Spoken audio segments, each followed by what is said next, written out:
বলুন মন্ত্রীমশাই, এত রাতে আমাদের ডাকলেন কেন? অনেকগুলো কথা আছে, যে কথাগুলো দিনের আলোয় বলা যায় না। ঠিক বলেছেন। এই কোনো বিশেষ কথা ওই রাতের অন্ধকারেই বলা যায়, বিশেষ করে ষড়যন্ত্রের কথা। হ্যাঁ, তুমি কি করে জানলে সেনাপতি যে আমি ষড়যন্ত্রের কথাই বলতে এসেছি? খুব সোজা মন্ত্রী মশাই। আজ রাজসভায় গোপাল যেভাবে আপনাকে অপমান করলো, সেটা সহজে ভুলে যাওয়া আপনার পক্ষে মোটেই সহজ নয়। একদম সত্যি কথা। আমাকে অপমান মানে গোটা কৃষ্ণনগরের প্রতিটা বর্ণশ্রেষ্ঠ মানুষের অপমান। মহারাজ যে ওর মধ্যে কি দেখেছে সেটা তো ভেবেই পাই না। বুদ্ধি বুদ্ধি, গোপালের অসম্ভব বুদ্ধি। ওই বুদ্ধির জন্যই গোপাল মহারাজের খুব প্রিয়। দেখো সেনাপতি, বুদ্ধির কথাই যদি বলো তাহলে সেই বুদ্ধি কিন্তু আমাদের মাথাতেও আছে, কিন্তু মহারাজ তো আমাদের পাত্তাই দেননি। কখনো কি আমাদের কাছে কোনো পরামর্শ চেয়েছেন? না, কোনো সমস্যা এলে প্রথমেই গোপাল তুমি বলো কি করা যায়। আরে তা অবশ্য ঠিক। তা আপনি কি কিছু ভেবেছেন? না, মাথায় কিচ্ছু আসছে না। কি করা যায় সবাই মিলে একটু ভাবো, বুঝলে, একটু ভাবো। শুধু এই কথাটা বলার জন্য আমি রাতে তোমাদের ডেকেছি। এমন কিছু একটা ভাবতে হবে যাতে মহারাজের কাছে গোপাল ছোট হয়, বুঝা গেছে? এবং মহারাজ সহ বাদ বাকি সভাসদরা যেন না বোঝে যে এটা আমাদের কাজ। আজ থেকে আমাদের ভাবনা শুরু। কালকের মধ্যে কিছু একটা উপায় বার করতেই হবে। চলো এখন আমরা যে যার ঘরে যাই। বিছানা হলো মানুষের চিন্তা করার সঠিক জায়গা। চলো।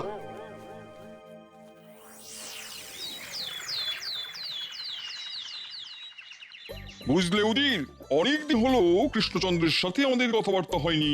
কৃষ্ণচন্দ্রের সাথে একটু মশকরা করতে ইচ্ছে করছে। মশকরা করবেন? তা আপনার হঠাৎ করে মশকরা করার কথা কেন মনে হলো জাহাপানা? ওই গোপালের কথা মনে পড়লো। আসলে গোপালের মতন একজনকে আমি যদি আমার দরবারে পেতাম তাহলে কি ভীষণ ভালো হতো। এটা আপনি যথার্থই বলেছেন জাহাপানা, কিন্তু কিছুর বিনিময়েই গোপালকে আমাদের এখানে আনা যাবে না। হ্যাঁ উজির, গোপালের এই রাজভক্তি, নিজের মাতৃভূমির জন্যই এই দরদ, এটা আমার ভীষণ ভালো লাগে। ও শত প্রলোভনেও কৃষ্ণনগর ছেড়ে ওর মহারাজকে ছেড়ে আসবে না। আপনার মনের ইচ্ছেটা আমাকে জানান, আমি যথাসাধ্য চেষ্টা করব। তুমি একটা কাজ করো, তুমি ছদ্মবেশ ধরে কৃষ্ণনগরে চলে যাও। এমন কিছু একটা বুদ্ধি বার করো যাতে বেশ মজা পাওয়া যায়, কেমন? আর এই ফাঁকে গোপালকে কিছুদিনের জন্য এই মুর্শিদাবাদে আনা যায়। যথা আজ্ঞা জাহাপানা। তুমি দেরি করো না, যা করা রাজি করো। ওখানে যখন যাচ্ছ তখন কৃষ্ণচন্দ্র সম্পর্কে যে গুজবগুলো শুনেছিলে সেগুলো সম্পর্কে একটু খবর নিয়ে নিও। ওই খবর কার কাছে পাবে বলো তো? ওটা আর বলতে হবে না, দুর্বুদ্ধির বিশ্বকোষ মন্ত্রীর কাছে। বাহ বাবা বাবা, তোমার বুদ্ধি কিন্তু খুলছে, এটা খুব ভালো লক্ষণ।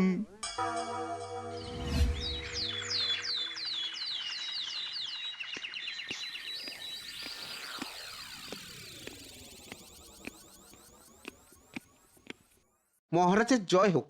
মহারাজ, মুর্শিদাবাদ থেকে নবাবের একজন প্রতিনিধি আপনার সঙ্গে দেখা করতে এসেছেন। নবাব বাহাদুরের প্রতিনিধি? প্রহরী, তাড়াতাড়ি আমার কাছে পাঠাও। মহারাজ কৃষ্ণচন্দ্রের জয় হোক। আসুন আসুন, আপনি আসন গ্রহণ করুন। আমি এখানে এসেছি নবাব বাহাদুরের নির্দেশে। কিছুদিনের জন্য মন ভালো করতে চেয়ে আমি একটা সুন্দর রাজ্যে ভ্রমণ করতে চেয়েছিলাম। নবাব বাহাদুরকে বলতেই নবাব বাহাদুর আপনার রাজ্যের কথা বললেন। নবাব বাহাদুরকে আমার ধন্যবাদ জানাবেন। আপনি এখানে যতদিন খুশি থাকুন। আমাদের কৃষ্ণনগরের মিষ্টি খান, সরভাজা, মোহনভোগ খেলে আপনি বুঝতে পারবেন আমাদের এখানকার মিষ্টির কেন এত নাম। মহারাজ, ইনি কি সেই বিখ্যাত গোপাল ভাঁড়? রতনে ঠিক রতন চিনে নিয়েছেন। হ্যাঁ, এই আমার রাজসভার একটি রত্ন, গোপাল ভাঁড়। হ্যাঁ, শুরু হয়ে গেল গোপালের গুণকীর্তন। ওহ, সত্যি আর পারা যাচ্ছে না। না না না না না না, এবার কিছু একটা করে গোপালকে লেজে গোবরে করতেই হবে। উনি হলেন একজন গুণী মানুষ, বিজ্ঞান সাধক। প্রণাম আপনাকে। আর ইনি হলেন আমার আর এক রত্ন, সভা কবি। আমি বলি সভার কবি। প্রণাম জানাই আমি সভা কবি। মহারাজের সভার মধ্যে কলমে আঁকি ছবি। কোনো গুণ নেই আমার, আমি যে বেগুন, তাই আমার সব গেছে, কপালে আমার আগুন। ধন্য ধন্য আপনি, ধন্য আপনার কবিতা। আমার এখানে আসা সার্থক। এবার আমার কিছু দেবার পালা। এই উপহারগুলো নবাব বাহাদুর আপনাকে দিয়েছেন মহারাজ। আমি নবাব বাহাদুরের বদান্যতায় মুগ্ধ হলাম অতিথি। এবার তো আমার পালা। আপনাকে মনের মতো করে সেবা করার ইচ্ছে রইল। মন্ত্রী, তোমাকে দায়িত্ব দেওয়া হলো আমার অতিথির সমস্ত খেয়াল রাখার। এই তো এই সুযোগটাই চাইছিলাম। এইবার কানে বিষ ঢালতে আমার সুবিধা হবে। উপরওয়ালা হঠাৎ করে সুযোগ দিয়েছেন। হেলায় হারিয়ে ফেলার লোক আমি নই। ঠিক আছে মহারাজ, আমি এখন থেকে আপনার অতিথির সাথে আঠার মতো লেগে থাকবো। আমি কিন্তু আঠা জিনিসটাকে খুব একটা ভালোবাসি না। তাতে মন্ত্রী মশাই বলুন না, ওই ফুল আর ফুলের গন্ধ যেমন একসাথে থাকে ঠিক তেমন ভাবেই আপনার সাথে থাকবো। দারুণ, বহুত খুব তোফা বলেছেন আপনি। আমি খুব ক্ষুদ্র একজন মানুষ, আমাকে আপনি বলে সবার আর সমস্ত মানুষজনকে ছোট করবেন না। ঠিক আছে গোপাল, এই মুহূর্ত থেকে তুমি আমার বন্ধু। তোমার স্থান আমার বুকে। তুমি ছোট নও, তুমি অনেক বড় মানুষ। ব্যাস হয়ে গেল। আচ্ছা, ফুল আর ফুলের গন্ধ আমার তখন কেন মনে এলো না? আমার আঠাটাই মনে এলো। দূর বাবা, যাকে ভুল হয়ে গেছে, আর আঠা নিয়ে কোনো কথা বলবো না।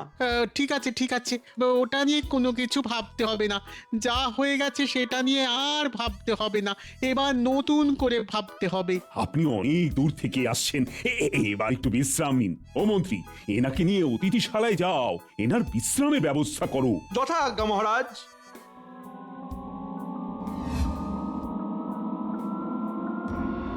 এইবার এই নবাব বাহাদুরের অতিথিকে মহারাজের নামে একটু কান ভারী করতে হবে। মন্ত্রীর মুখটা কেমন হাসি হাসি, নিশ্চয়ই কিছু একটা ভাবছে। দেখি তো একটু বাজিয়ে। মন্ত্রী মশাই, এখানকার অবস্থা কেমন? এই তো ঠিক জায়গায় প্রশ্নটা করেছে। এবার রসিয়ে উত্তরটা দিতে হবে। আগে একদম ভালো না। গোপাল খুব ভালো মানুষ নয়। না, একদম নয়। মুখে মিষ্টি, ভিতরে বিষ। মহারাজ তো কিছু বুঝতেই চান না। তাহলে এগুলো বোঝাতে হবে নবাব বাহাদুরকে। একদম। আপনি কি তাড়াতাড়ি সব বুঝে গেলেন না? কত ভালো আপনি। একটা ছোট মুখে বড় কথা বলবো? বলুন মন্ত্রী মশাই, যেটা বলতে চান সেটা নির্ভয়ে বলে দিন। এই নবাব বাহাদুরের উজির মানুষটা না একদম ভালো না। ওর সাথে গোপালের ভালোই যোগাযোগ আছে। এটাও নবাব বাহাদুরকে একটু জানিয়ে দেবেন। কি রে বাবা, এ তো দেখি আমার বদনাম আমার কাছেই করছে। ঠিক আছে, করো, কত করবে করো। তোমার সাথে এই খেলাটা খেলতে আমার খুব ভালো লাগছে। ঠিক আছে, নবাব বাহাদুরকে উদির সম্পর্কে সাবধান করে দেব। এই আর একটা অনুরোধ, আর একটা করবো। হ্যাঁ, করুন, নির্ভয় করুন। এই নবাব বাহাদুরকে একটু আমার হয়ে বলবেন যে কৃষ্ণনগরের মহারাজকে বরখাস্ত করে আমাকে সিংহাসনে যেন বসান। ওরে বাবা রে, এ তো দেখছি গাছে না উঠেই এক কাঁদি। ঠিক আছে, আমি দেখবো। আমি এখন একটু বিশ্রাম করি, আমাকে একটু একা থাকতে দিন। ঠিক আছে, আমি এখন যাচ্ছি। কিছু প্রয়োজন হলেই আমাকে খবর দেবেন। হ্যাঁ, ঠিক আছে, আসি।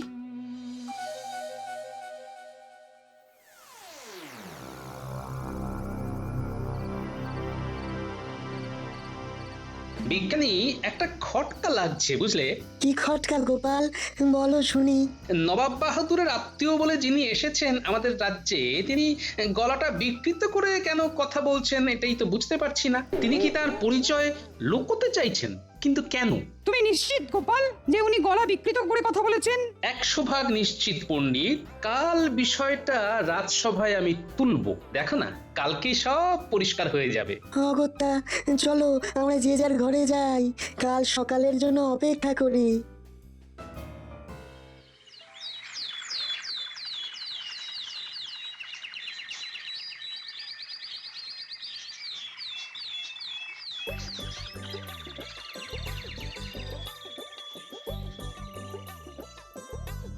হ্যাঁ মান্যবর, বলুন, কাল রাতে আপনার ঠিক মতো ঘুম হয়েছে তো? হ্যাঁ হ্যাঁ মহারাজ, খুব ভালো ঘুম হয়েছে। সকালে পাখির ডাকে ঘুম ভাঙলো। আমি খুব ভালোভাবে নজর রেখেছিলাম মহারাজ, ওনার কোনো অসুবিধা হতে দিইনি। বাহ বাহ, এই তো মন্ত্রী ভালো কাজ করেছে। তাহলে মন্ত্রীর বেতন কিছু বাড়িয়ে দেওয়া যেতে পারে, কি বলো গোপাল? হ্যাঁ মহারাজ, ভালো কাজ করলে তার তো একটা উপহার আছেই। আপনি মন্ত্রী মশাইয়ের বেতন বাড়িয়ে দিন মহারাজ। দেখো মন্ত্রী, গোপাল কিন্তু তোমার বেতন বাড়ানোর পক্ষে। এইদিকে তুমি হলে কিন্তু বলতে ঠিক উল্টোটা। এই রে, সত্যি করে বেরিয়ে না এলেই ভালো। না মহারাজ, আপনি আমাকে গোপালের বিরুদ্ধে যেমন ভাববেন না। আমি যুক্তিবাদী, রাজকোষাগার দেখে বিচার করি। আপনি তো আবেগতাড়িত হয়ে বলেই খালাস। আমার কিন্তু সব দিক দেখতে হয়। মহারাজ, আপনার কথা শেষ হলে আমি মহামান্য অতিথিকে কয়েকটা প্রশ্ন করতে পারি। স্বচ্ছন্দে গোপাল, আমি তোমার সব প্রশ্নের উত্তর দেব, কিন্তু তার আগে আমার একটা চাওয়া আছে মহারাজের কাছে। সেইটা চেনি, তারপর না হয় তোমার সব প্রশ্নের উত্তর দেব। তুমি রাজি তো গোপাল? অবশ্যই মান্যবর। আপনি আপনার চাওয়াটা আমাকে বলতে পারেন, আমি সাধ্যমতো চেষ্টা করব আপনার চাওয়াকে পাওয়াতে পরিণত করতে। মহারাজ, আমি কাল মুর্শিদাবাদ ফিরে যাব। আপনার এখানে দিনটা ভালোই কাটালাম। আপনার আতিথেয়তায় আমি মুগ্ধ। আমি সব কিছু নবাব বাহাদুরকে গিয়ে জানাবো। এ কি রে বাবা, আমি কাল এত কথা বললাম, কই ওই কথাগুলো নিয়ে কোনো আলোচনা তো করলো না। ওটা কি মুর্শিদাবাদে ফিরে গিয়েই করবে নাকি? মহারাজ, আমি আপনার আতিথেয়তায় মুগ্ধ। আপনার কাছে একটা জিনিস চাই মহারাজ। নিশ্চয়ই, আপনি বলুন মানবর, আপনার কি দরকার? আপনাকে অদেও আমার কিছুই নেই। মহারাজ, আমি এমন একটা জিনিস আপনার কাছে চাইছি, সেটা কিন্তু খুব মূল্যবান নয়, অথচ অমূল্য। কাল থেকে পুরো ব্যাপারটাই কিরকম হিয়ালির মধ্যে দিয়ে চলেছে। আবার হিয়ালি। মূল্যবান নয় অথচ অমূল্য, সেটা কি? সেটা আমার কাছে সব সময় সর্বক্ষণের সঙ্গী হয়ে থাকবে। আমি যা করব সেও তাই করবে। সামনে থাকলেও আমি ছাড়া কেউ নেই, পেছনে থাকলেও আমি। এমনই মূল্যহীন অথচ অমূল্য একটি উপহার। মূল্যবান অথচ অমূল্য উপহার? ও মন্ত্রী, কি উপহারের কথা বলছেন মান্যবর? আন্দাজ করতে পারছো? ধরি ধরি করছি, কিন্তু ঠিক ধরতে পারছি না। মানে ঠোঁটে আসছে কিন্তু মুখে আসছে না। ও গোপাল, তুমি কিছু আন্দাজ করতে পারো? আমি একটু চিন্তা করি, কাল সকালে মান্যবরের হাতে উপহার পৌঁছে যাবে এই আশা করি। তার মানে কি গোপাল? মূল্যহীন অথচ অমূল্য উপহার তুমি কোথা থেকে পাবে? চিন্তা করি, কিছু তো একটা উপায় হবেই। আমিও তাই আশা করি গোপাল। একটি রাত আর কিছু মুহূর্ত সময় আপনাদের দিলাম মহারাজ। কাল সকালে মুর্শিদাবাদ যাবার আগে উপহার পেলেই আমি খুশি। আজ তবে এইটুকুই থাক, আমি একটু বিশ্রাম নিতে চাই। হ্যাঁ, নিশ্চয়ই নিশ্চয়ই, আপনি আপনার কক্ষে গিয়ে বিশ্রাম করুন। এ কি গেরো, কেউ কি আন্দাজ করতে পারছো? ও মন্ত্রী, তুমি তো আমার মন্ত্রণাদাতা, দেখি দেখি তুমি বলতে পারো কিনা। আমি ভেবে ফেলেছি মহারাজ, মূল্যহীন অথচ অমূল্য, আবার সমস্ত সময় কাছে থাকবে। কি হতে পারে? আরে কি মুশকিল, তুমি আমাকে প্রশ্ন করছো কেন? আমি তো তোমাকে জিজ্ঞাসা করলাম। খুব সহজ সরল একটা উপহার চেয়েছেন আপনার অতিথি। কি উপহার সেইটাই তো জানতে চাইছি। এই যে গোপাল, আরে তোমার তো খুব বুদ্ধি, বলো দেখি কি হতে পারে? মন্ত্রী মশাই, আপনি যখন ভেবেই ফেলেছেন তখন আপনি বলুন, আমরা শুনি। মহারাজ, নিতান্তই তুচ্ছ এবং একটি ক্ষুদ্র দ্রব্য। বলুন তো কি? আরে কে রে, তখন থেকে আমাকেই প্রশ্ন করে যাচ্ছে। হেয়ালি না করে ঠিকঠাক উত্তর দাও। ছাতা। ছাতা। ছাতা? শুধু একটা ছাতা? হ্যাঁ মহারাজ, শুধু একটা ছাতা। আপনার মহামান্য অতিথি কি বলেছেন একটু স্মরণ করুন। বলেছেন এমন একটি মূল্যহীন অথচ অমূল্য উপহার আমাকে দেবেন, যা সামনে থাকলেও আমার, পেছনে থাকলেও আমার সর্বক্ষণের সঙ্গী। হয়ে গেল। উনার কথার মধ্যেই তো উত্তর লুকিয়ে আছে। হ্যাঁ, ঠিক বলেছ।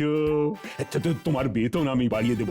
গোপাল, এটাতে কিন্তু তুমি হেরে গেলে, আর আমার মন্ত্রী কিন্তু তোমাকে হারিয়ে দিল। এই হারে অনেক সুখ আছে মহারাজ। মন্ত্রী মশাই, আপনি অসাধারণ। আপনি 100-তে 100 পেয়েছেন। তাহলে মহারাজ, মন্ত্রী মশাই একটা ভালো দেখে ছাতা কিনে নিয়ে আসুক। হ্যাঁ মন্ত্রী, তুমি খাজাঞ্চির কাছ থেকে যত মোহর লাগে নিয়ে তুমি ছাতা আনতে চলে যাও। যথাজ্ঞা মহারাজ। আজকের মতো সভা এখানেই শেষ হলো।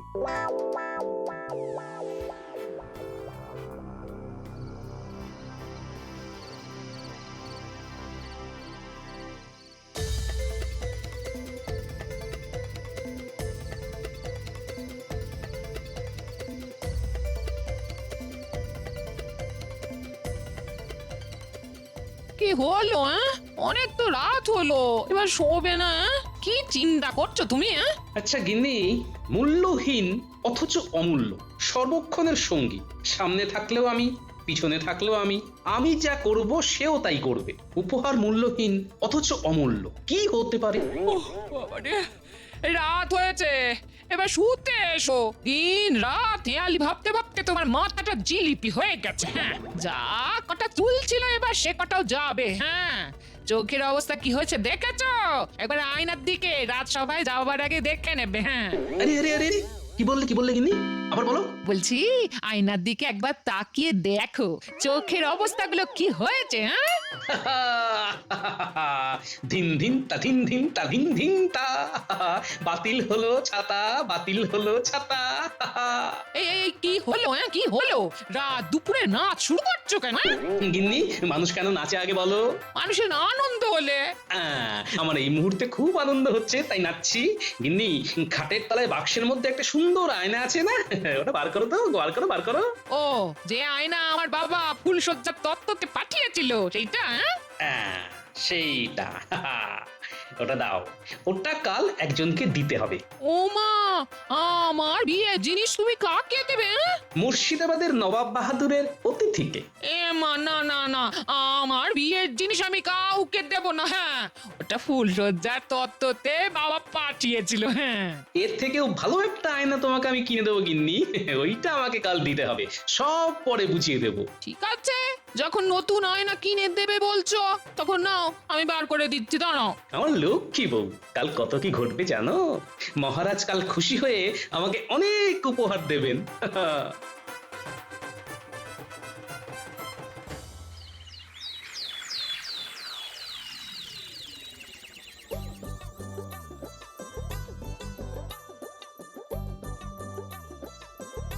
মহারাজ, যাবার আগে উপহারটা যদি পেতাম তাহলে খুব ভালো হতো। আপনার উপহার প্রস্তুত মান্যবর। মন্ত্রী কাল আপনার হেঁয়ালির পূর্ণ অর্থ আমাকে বুঝিয়েছে। তাই নাকি? আপনার মন্ত্রী আমার হেঁয়ালি বুঝতে পেরেছে? খুব কঠিন আপনার হেয়ালি মান্যবর, কিন্তু আমি তো মন্ত্রী। আমার মন্ত্রী মাঝে মধ্যে একটু ভুলচুক করে ফেলে বটে, কিন্তু ঘটে বুদ্ধিটা আছে। গোপাল কোথায় গেল? আমার মনে হচ্ছে মন্ত্রী বলছেন যেটা ভাবছেন না সেটা। আজ দেখো গোপাল দেরি করছে। আমি গোপালের জন্য অপেক্ষা করব মহারাজ। গোপালকে না দেখে আমি যাব না। বাবা, এ তো অন্ধ গোপাল প্রেম। ওই যে আসছে গোপাল, দেখছি চকচকে কপাল। মহারাজের জয় হোক। মান্যবর, আপনার উপহারটা আনতে একটু দেরি হয়ে গেল। কাল তো কথা হয়ে গেল, আবার উপহার নিয়ে আসার কি প্রয়োজন? প্রয়োজন আছে মন্ত্রী মশাই, তার আগে মহারাজের অতিথির সঙ্গে আমার কয়েকটা কথা আছে। ভয়ে বলবো নাকি নির্ভয়ে বলবো? ভয় কেন গোপাল? বলো বলো বলো, নির্ভয়ে বলো। মান্যবর, আপনার গলায় কি কোনো সমস্যা দেখা দিয়েছে? গলার স্বরটা খুব চেনা চেনা লাগছে, অথচ চিনতে পারছি না, এটা কেন মনে হচ্ছে মান্যবর? বুদ্ধি বটে গোপাল, তোমার বুদ্ধি বটে।